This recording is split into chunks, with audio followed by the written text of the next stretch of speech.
Bonjour, au sommaire de ce jeudi, les tarifs de la Toyota Aygo, le Ford Tourneo Custom, la Civic et le Compass à l'Euro NCAP et une Twingo de haute joaillerie.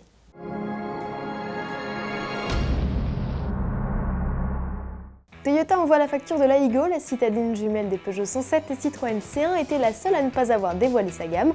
Quelle que soit la finition, la Nippon est la moins chère du trio. Le ticket d'entrée démarre à 9 400 € en 3 portes et 9 800 € en 5 portes.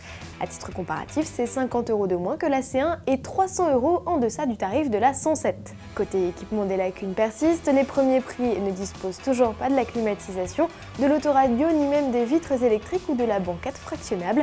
Il faut miser sur le niveau supérieur dynamique, facturer 1 500 € de plus pour en profiter. Enfin, le haut de gamme style repérable à ses feux de jour à LED et ses anti-brouillard démarre à 12 100 €, lancement imminent.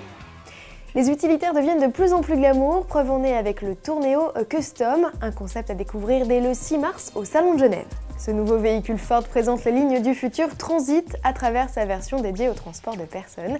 La greffe des éléments de style propres à l'accoutumée aux véhicules particuliers a été réussie, tant et si bien qu'à bord, le conducteur n'a plus l'impression de s'installer dans un camion et les 7 passagers de voyager dans un fourgon. Outre quelques équipements technologiques inédits sur le segment à l'image de l'alerte de franchissement de ligne, Ford prévoit d'intégrer le 2 litres de diesel né en 2011. Coup d'envoi d'une nouvelle saison de crash test pour l'Euro NCAP, l'Institut indépendant vient de publier les résultats de la Honda Civic et du Jeep Compass, une notation obtenue selon son nouveau protocole.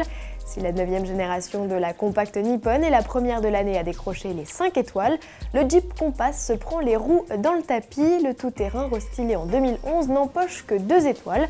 Pour Stéphane Labou, directeur de Jeep France, c'est incompréhensible que l'Institut teste pour la première fois ce véhicule lancé en 2006 et aujourd'hui en fin de carrière. Jeep précise par ailleurs qu'il avait été développé selon le protocole de crash test 2009 et que s'il avait été soumis à l'époque au test, il aurait décroché 4 étoiles. Le durcissement du protocole, notamment en matière de protection des piétons, plombe sérieusement la note. Au-delà des matériaux utilisés au niveau de la face avant, c'est le design même de la calandre très verticale qui est un handicap. Souvenez-vous, à Francfort en septembre dernier, Renault présentait sa nouvelle Twingo. L'une d'elles était à l'effigie de Mauboussin. Elle se caractérisait par une couleur brun et un intérieur chocolat rehaussé ça et là de logos étoilés. Aujourd'hui, Renault concrétise son partenariat avec le joaillier de la place Vendôme en annonçant les prix de cette série limitée. Le carnet de commande de ce bijou est d'ores et déjà ouvert. Les tarifs débutent à 13 500 € avec le bloc essence 75 chevaux et 15 800 € avec le diesel de 85 chevaux.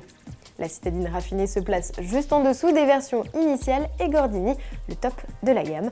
Renault indique l'avoir lancé à l'occasion de la Saint-Valentin. On l'aurait plutôt vu pour la journée de la femme, à moins que ce ne soit trop sexiste. À demain.